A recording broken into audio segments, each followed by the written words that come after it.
Alors, prenons en compte des évolutions. Les clients ont changé. Le poids du service associé égale au moins, voire dépasse le produit. Ça, c'est quand même quelque chose sur laquelle tout entrepreneur doit se poser la question, est-ce que le service pèse un poids suffisant dans mon offre pour être attractif?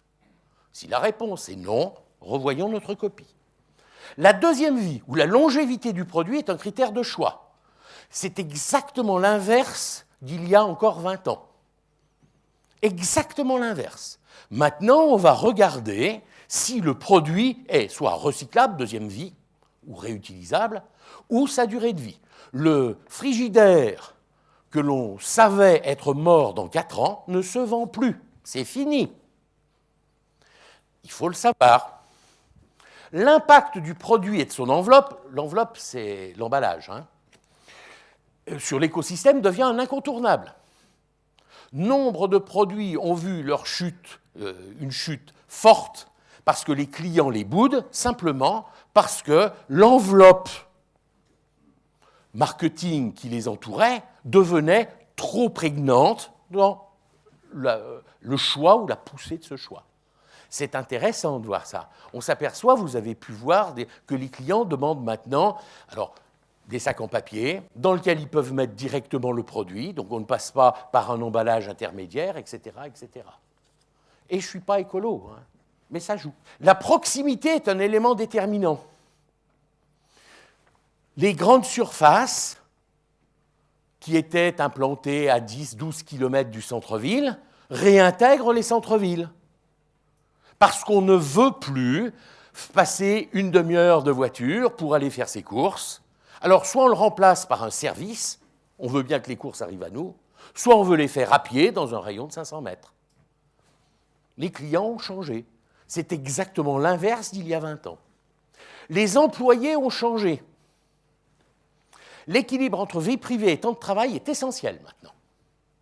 Ce n'est pas pour ça qu'il n'y a pas des gens qui vont travailler jusqu'à 22, 23 heures, qui vont donner des coups de fou de temps en temps. Ça n'a rien à voir avec l'implication.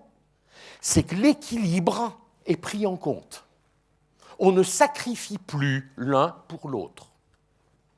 Les conditions de travail sont un critère de choix d'entreprise. Les entreprises qui veulent avoir de bons employés leur offrent non pas un salaire X fois supérieur aux autres, mais des conditions de travail meilleures. De la prévention intellectuelle, du temps, de la souplesse.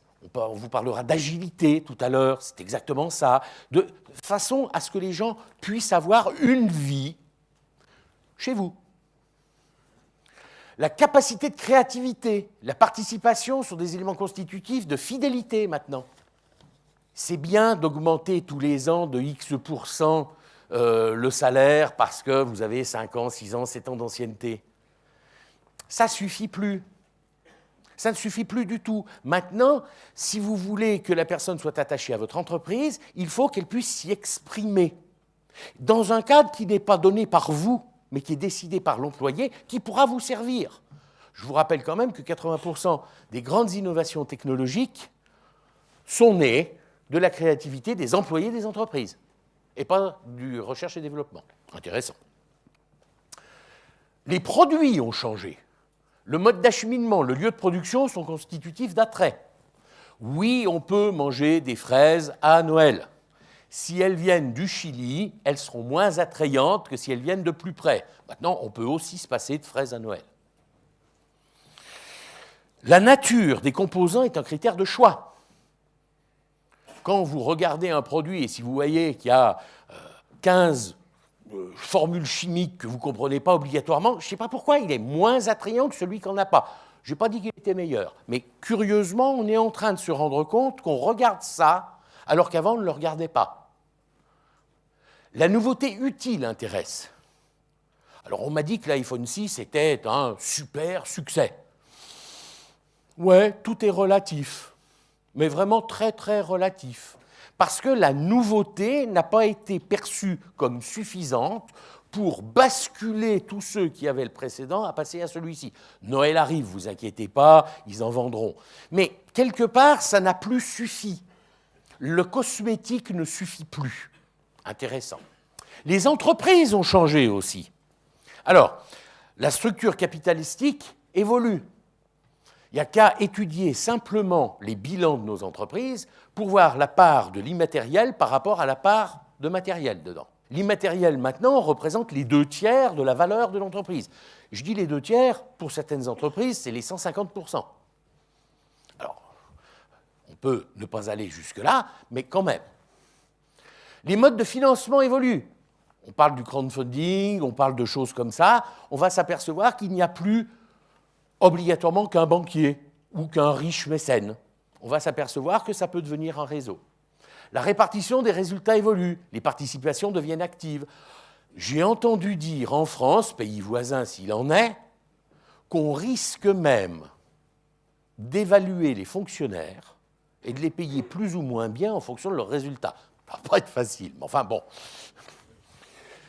Les modes hiérarchiques évoluent. Qui n'a pas entendu parler de l'entreprise libérée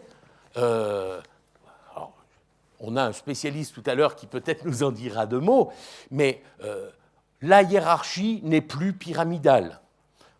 C'est comme ça, et c'est beaucoup mieux. On va s'apercevoir qu'on va gagner de l'efficacité par la proximité des centres de décision.